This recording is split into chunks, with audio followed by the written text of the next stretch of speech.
Me and my girlfriend have never fought, we get along fine. We have been living together for 9 years now, and have been dating for 12 years. We have a healthy sex life, we both have decent jobs that bring in decent money. In the past we talked about marriage a lot and would often joke about what our wedding would be like. Yes, I know how stupidly lame this sounds, however we always agreed we needed to settle down first. We bought a house about 1.5 years ago, and were finally able to settle down. Our work schedules normalized, we were able to remove a huge waste of time from commuting. And we were finally able to take various activities after work, e.g., dancing classes, cooking classes, etc. We were able to finally settle down. Finally we decided to take a week off and unplug on the week of 12-year anniversary. She wanted to go camping and hiking, and do the things we used to do when we were first dating. Unbeknownst to her, I secretly decided to pick the exact same area where we met to do our hiking / camping trip. 2 weeks ago as we are leaving she realizes where we are going and becomes ecstatic, and gushes about how romantic I am. More or less everything seems perfect.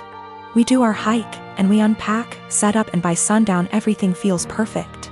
So I decided to pop the question. This is where everything kind of falls apart. I ask her, and she just says no. We literally went from I love yous to the single most awkward silence I have ever had in my life in the time span of about a minute.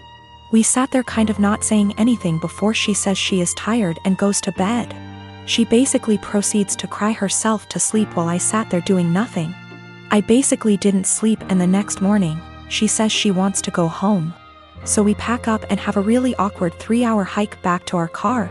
There were a few times where things kind of felt normal and we were joking around like we used to be for a bit. On the way back home, we are talking and chatting normally, but it just feels awkward. At one point we stopped for coffee, and asked if she wanted to talk about what happened, and all I got was a curt no.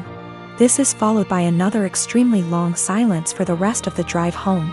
We finally get home and I unpack everything while she goes off to bed. She is going to bed. Cue more crying. I tried really hard to talk to her, but she pretty much told me that she just needs time to be alone and think. The next day she tells me she is going to take some time and see her family, which is literally on the other side of the country.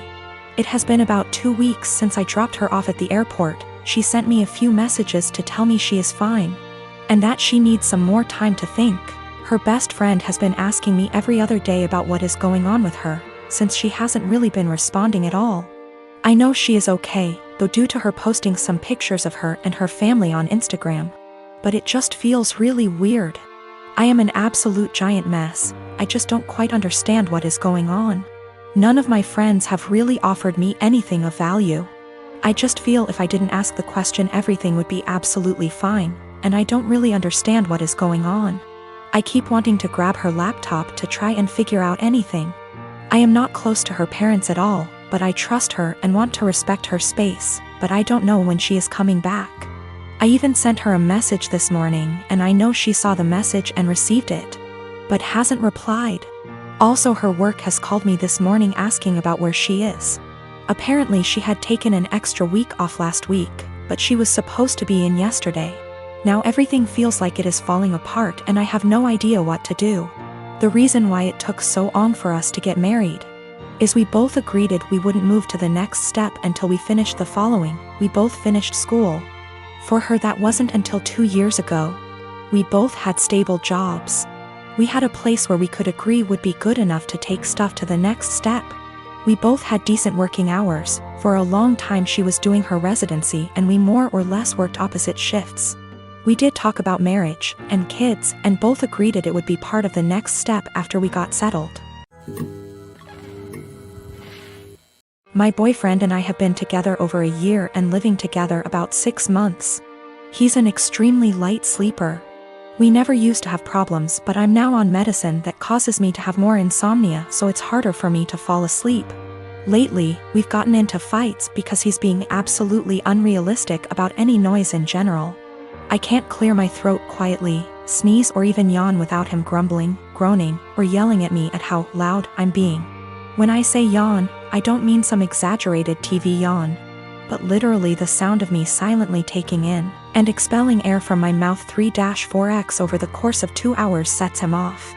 Sneezing is very rare and it's also quiet, but if I have to make any noise, I do it as silently as possible.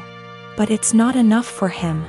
When I was extremely sick with the cold, he made me sleep on the couch because I was having a tough time sleeping without being able to actually blow my nose to breathe.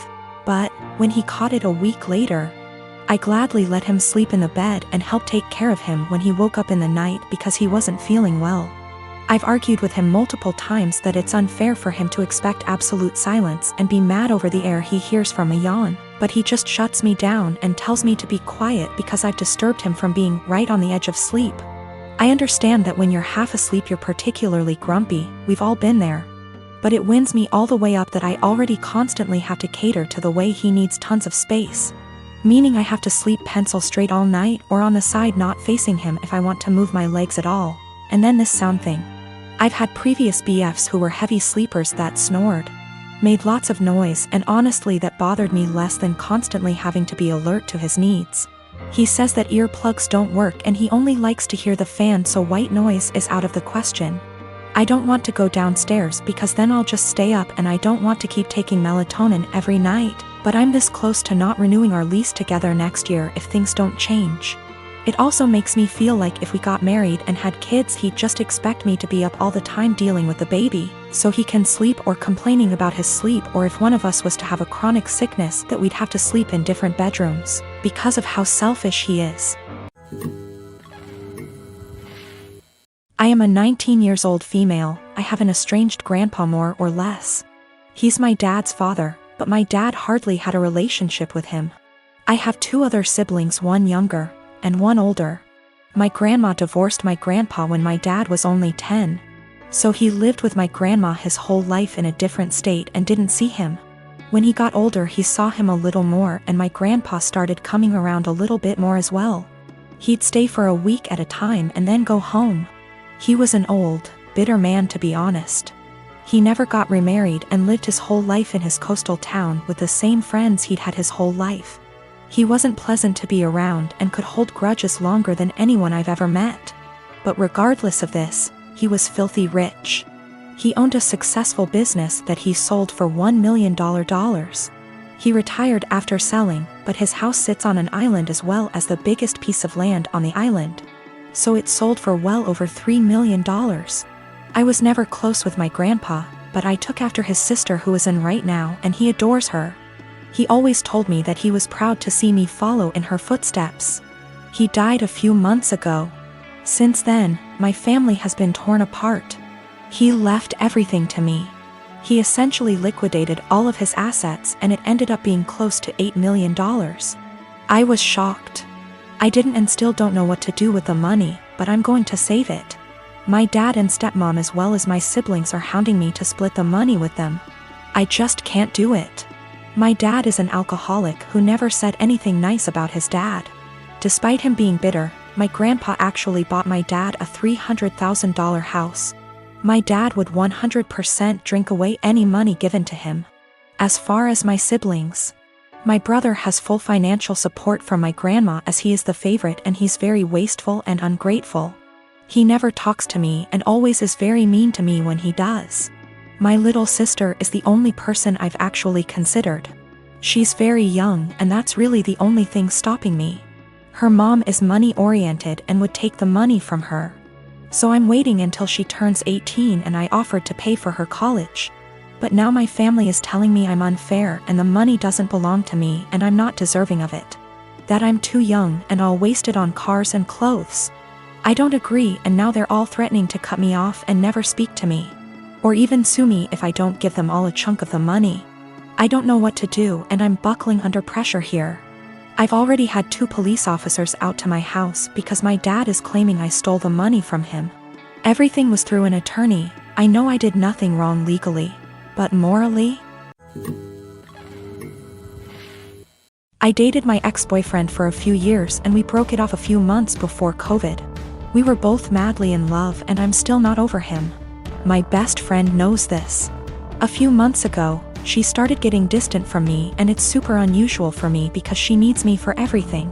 Like just a few things that I helped her do: find colleges, apply to colleges, help donate money for her college fund, help her build her resume, find her therapy, find her a job, and countless other things.